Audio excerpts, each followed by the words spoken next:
Le lendemain, les habitants de Savile Row auraient été bien surpris, si on leur eût affirmé que M. Fogg avait réintégré son domicile. Portes et fenêtres, tout était clos. Aucun changement ne s'était produit à l'extérieur. En effet, après avoir quitté la gare, Phileas Fogg avait donné à Passepartout l'ordre d'acheter quelques provisions, et il était rentré dans sa maison. Ce gentleman avait reçu avec son impassibilité habituelle le coup qui le frappait. Ruiné. Et par la faute de ce maladroit inspecteur de police. Après avoir marché d'un pas sur pendant ce long parcours, après avoir renversé 1000 obstacles, bravé 1000 dangers, ayant encore trouvé le temps de faire quelques biens sur sa route, échoué au port devant un fait brutal, qu'il ne pouvait prévoir, et contre lequel il était désarmé, cela était terrible. De la somme considérable qu'il avait emportée au départ, il ne lui restait qu'un reliquat insignifiant. Sa fortune ne se composait plus que des 20 000 livres déposés chez Baring Frères, et ces 20 000 livres, il les devait à ses collègues du Reform Club. Après tant de dépenses faites, ce pari gagné ne l'eût pas enrichi sans doute, et il est probable qu'il n'avait pas cherché à s'enrichir étant de ces hommes qui parient pour l'honneur, mais ce pari perdu le ruinait totalement. Au surplus, le parti du gentleman était pris. Il savait ce qui lui restait à faire. Une chambre de la maison de Savile Row avait été réservée à Mrs. Aouda. La jeune femme était désespérée. À certaines paroles prononcées par M. Fogg, elle avait compris que celui-ci méditait quelque projet funeste. On sait, en effet, à quelle déplorable extrémité se portent quelquefois ces Anglais monomanes sous la pression d'une idée fixe. Aussi Passepartout, sans en avoir l'air, surveillait-il son maître. Mais, tout d'abord, l'honnête garçon était monté dans sa chambre et avait éteint le bec qui brûlait depuis 80 jours. Il avait trouvé dans la boîte aux lettres une note de la compagnie du gaz, et il pensa qu'il était plus que temps d'arrêter ces frais dont il était responsable. La nuit se passa. Monsieur Fogg s'était couché, mais avait-il dormi? Quant à Mrs. Aouda, elle ne put prendre un seul instant de repos. Passepartout, lui, avait veillé comme un chien à la porte de son maître. Le lendemain, Monsieur Fogg le fit venir et lui recommanda, en termes fort brefs, de s'occuper du déjeuner de Mrs. Aouda. Pour lui, il se contenterait d'une tasse de thé et d'une rôtie. Mrs. Aouda voudrait bien l'excuser pour le déjeuner et le dîner, car tout son temps était consacré à mettre ordre à ses affaires. Il ne descendrait pas. Le soir seulement, il demanderait à Mrs. Aouda la permission de l'entretenir pendant quelques instants. Passepartout, ayant communication du programme de la journée, n'avait plus qu'à s'y conformer. Il regardait son maître toujours impassible, et il ne pouvait se décider à quitter sa chambre.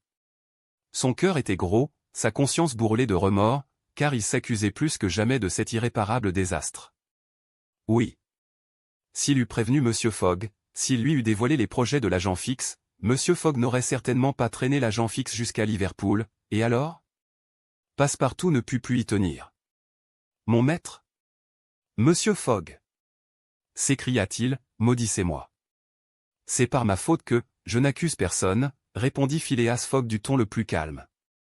Allez. Passepartout quitta la chambre et vint trouver la jeune femme, à laquelle il fit connaître les intentions de son maître. Madame, ajouta-t-il, je ne puis rien par moi-même, rien. Je n'ai aucune influence sur l'esprit de mon maître. Vous, peut-être, quelle influence aurais-je, répondit Mrs. Aouda. Monsieur Fogg n'en subit aucune. A-t-il jamais compris que ma reconnaissance pour lui était prête à déborder? A-t-il jamais lu dans mon cœur? Mon ami, il ne faudra pas le quitter, pas un seul instant. Vous dites qu'il a manifesté l'intention de me parler ce soir? Oui, madame. Il s'agit sans doute de sauvegarder votre situation en Angleterre. Attendons, répondit la jeune femme, qui demeura toute pensive. Ainsi, pendant cette journée du dimanche, la maison de Savile Row fut comme si elle eût été inhabitée, et, pour la première fois depuis qu'il demeurait dans cette maison, Phileas Fogg n'alla pas à son club, quand 11h30 sonnèrent à la tour du Parlement. Et pourquoi ce gentleman se fut-il présenté au Reform Club? Ses collègues ne l'y attendaient plus. Puisque, la veille au soir, à cette date fatale du samedi 21 décembre, à 8h45, Phileas Fogg n'avait pas paru dans le salon du Reform Club, son pari était perdu. Il n'était même pas nécessaire qu'il allât chez son banquier pour y prendre cette somme de 20 000 livres. Ses adversaires avaient entre les mains un chèque signé de lui, et il suffisait d'une simple écriture à passer chez Baring Frères, pour que les 20 000 livres fussent portés à leur crédit. Monsieur Fogg n'avait donc pas à sortir, et il ne sortit pas. Il demeura dans sa chambre et mit ordre à ses affaires. Passepartout ne cessa de monter et de descendre l'escalier de la maison de Saville-Row. Les heures ne marchaient pas pour ce pauvre garçon. Il écoutait à la porte de la chambre de son maître, et, ce faisant, il ne pensait pas commettre la moindre indiscrétion. Il regardait par le trou de la serrure, et il s'imaginait avoir ce droit. Passepartout redoutait à chaque instant quelque catastrophe. Parfois, il songeait à Fix, mais un revirement s'était fait dans son esprit. Il n'en voulait plus à l'inspecteur de police. Fix s'était trompé comme tout le monde à l'égard de Phileas Fogg, et, en le filant, en l'arrêtant, il n'avait fait que son devoir, tandis que lui. Cette pensée l'accablait, et il se tenait pour le dernier des misérables. Quand, enfin, Passepartout se trouvait trop malheureux d'être seul, il frappait à la porte de Mrs. Aouda, il entrait dans sa chambre, il s'asseyait dans un coin sans mot dire, et il regardait la jeune femme toujours pensive. Vers 7h30 du soir, Monsieur Fogg fit demander à Mrs. Aouda si elle pouvait le recevoir, et quelques instants après, la jeune femme et lui étaient seuls dans cette chambre. Phileas Fogg prit une chaise et s'assit près de la cheminée, en face de Mrs. Aouda. Son visage ne reflétait aucune émotion. Le Fogg du retour était exactement le Fogg du départ. Même calme, même impassibilité.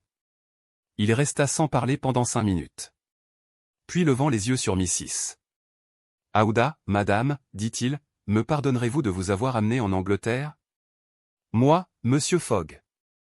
Répondit Mrs. Aouda, en comprimant les battements de son cœur. Veuillez me permettre d'achever, reprit Monsieur Fogg. Lorsque j'eus la pensée de vous entraîner loin de cette contrée, devenue si dangereuse pour vous, j'étais riche, et je comptais mettre une partie de ma fortune à votre disposition. Votre existence eût été heureuse et libre. Maintenant, je suis ruiné. Je le sais, Monsieur Fogg, répondit la jeune femme, et je vous demanderai à mon tour, me pardonnerez-vous de vous avoir suivi, et, qui sait, d'avoir peut-être, en vous retardant, contribué à votre ruine ? Madame, vous ne pouviez rester dans l'Inde, et votre salut n'était assuré que si vous vous éloigniez assez pour que ces fanatiques ne puissent vous reprendre.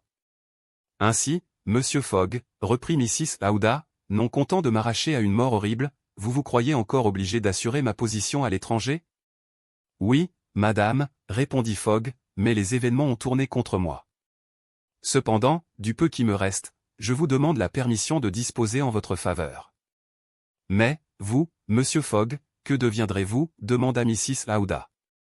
Moi, madame, répondit froidement le gentleman, je n'ai besoin de rien. Mais comment, monsieur, envisagez-vous donc le sort qui vous attend ? Comme il convient de le faire, répondit Monsieur Fogg. En tout cas, reprit Mrs. Aouda, la misère ne saurait atteindre un homme tel que vous. Vos amis, je n'ai point d'amis, madame. Vos parents, je n'ai plus de parents. Je vous plains alors, Monsieur Fogg, car l'isolement est une triste chose. Quoi ? Pas un cœur pour y verser vos peines. On dit cependant qu'à deux la misère elle-même est supportable encore. On le dit, madame. Monsieur Fogg, dit alors Mrs. Aouda, qui se leva et tendit sa main au gentleman, voulez-vous à la fois d'une parente et d'une amie ? Voulez-vous de moi pour votre femme ? Monsieur Fogg, à cette parole, s'était levé à son tour. Il y avait comme un reflet inaccoutumé dans ses yeux, comme un tremblement sur ses lèvres. Mrs. Aouda le regardait. La sincérité, la droiture, la fermeté et la douceur de ce beau regard d'une noble femme qui ose tout pour sauver celui auquel elle doit tout, l'étonnèrent d'abord, puis le pénétrèrent. Il ferma les yeux un instant, comme pour éviter que ce regard ne s'enfonçât plus avant. Quand il les rouvrit, « Je vous aime », dit-il simplement. Oui, en vérité, par tout ce qu'il y a de plus sacré au monde, je vous aime, et je suis tout à vous. Ah ! S'écria Mrs. Aouda, en portant la main à son cœur. Passepartout fut sonné. Il arriva aussitôt. Monsieur Fogg tenait encore dans sa main la main de Mrs. Aouda. Passepartout comprit, et sa large face rayonna comme le soleil au zénith des régions tropicales. Monsieur Fogg lui demanda s'il ne serait pas trop tard pour aller prévenir le révérend Samuel Wilson, de la paroisse de Marie-le-Bonne. Passepartout sourit de son meilleur sourire. Jamais trop tard, dit-il. Il n'était que 8h05. Ce serait pour demain, lundi, dit-il. Pour demain lundi, demanda Monsieur Fogg en regardant la jeune femme. Pour demain lundi, répondit Mrs. Aouda. Passepartout sortit, tout courant.